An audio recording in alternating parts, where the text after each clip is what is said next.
You can imagine he's 15, 16 years old. Abraham has taken him out and shown him what it's like to be a man, shown him the tricks of the trade in shepherding and herding animals and all those things. And now Abraham is forced to break these emotional ties. And he drives her out.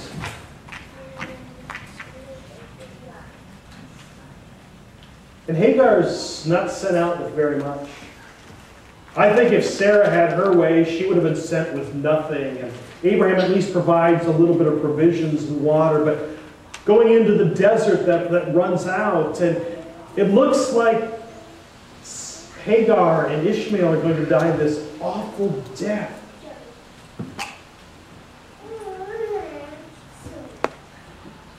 And I'm thinking, Lord, you're not being very fair to Hagar. Here's this woman that's done no wrong, and she's being driven out from everything she knows, from the stability to an unknown. She's not given much in terms of provision. Nobody's there to guide her through the desert. Lord, what are you doing?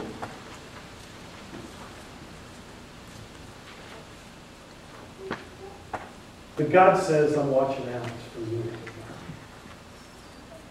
You'll notice in verse 13, it tells Abraham, I will make the son of the maidservant into a nation because of your offspring. Verse 20, God was with the boy as he grew up. God's there, God's working, and God comes to the rescue. God shows Hagar and Ishmael grace.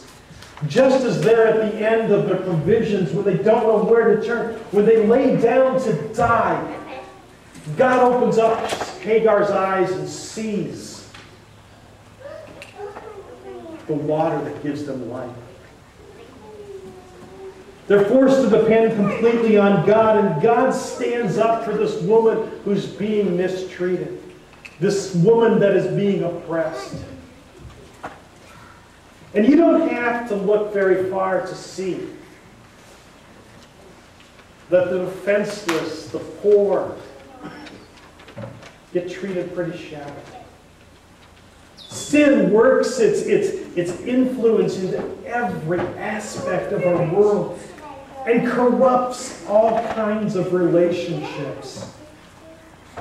Sin even corrupts our good intentions. I was reading this week about some of the things that are happening down in the Gulf of Mexico with the oil spill. And some of the bureaucratic infighting, and this isn't a political statement, but some of the people want to be real aggressive and start putting up these sand berms and start dredging and doing all this stuff in the Gulf, but there's these regulations that say, no, you can't do that because we're afraid of what might happen down the line, environmental damage, and they want to follow the rules and the regulations. And even something that's good and has good intentions backfires.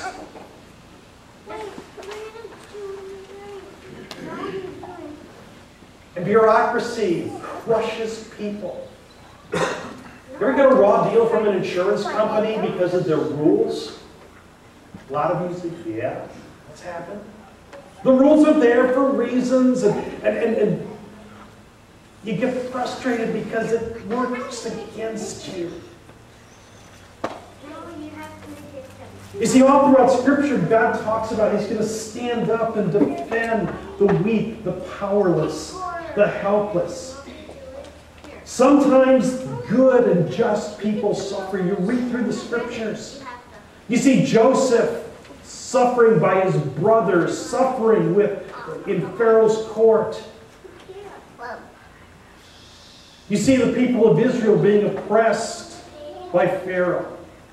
You see God's prophets being killed by crazy kings and queens.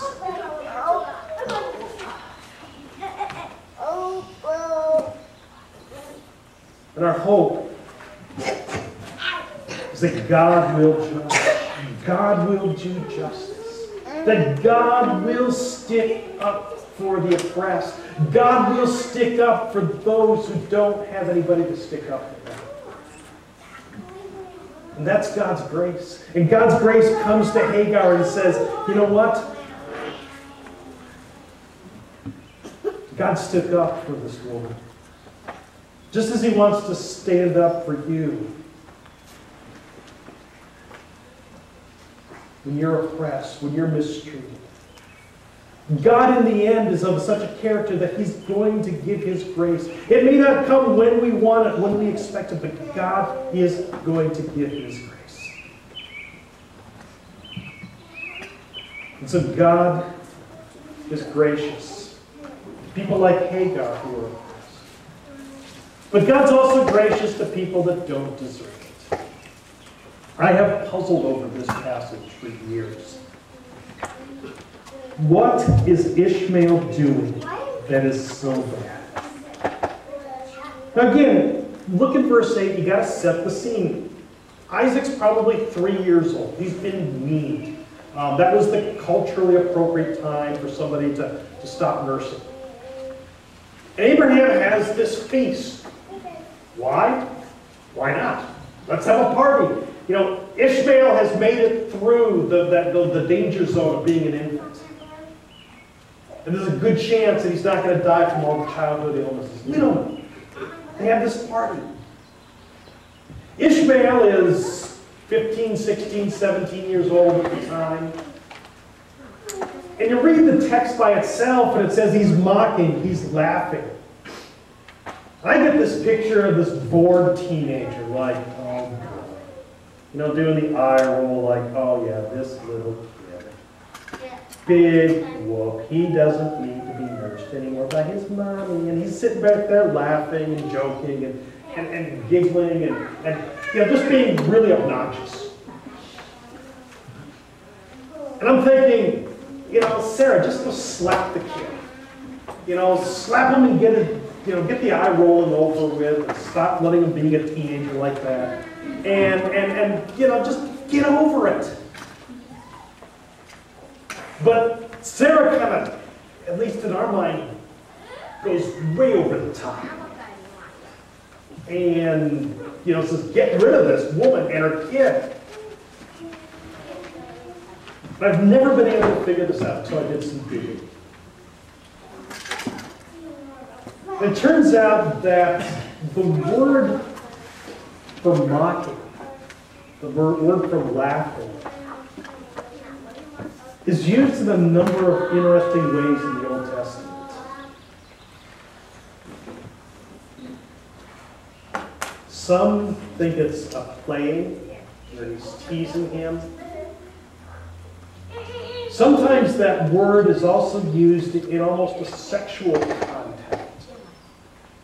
In Genesis 26:8, the same word is used when Isaac is caressing or kissing or hugging his wife Rebecca. So there may be some sexual abuse, some kind of abusive overtones to all this.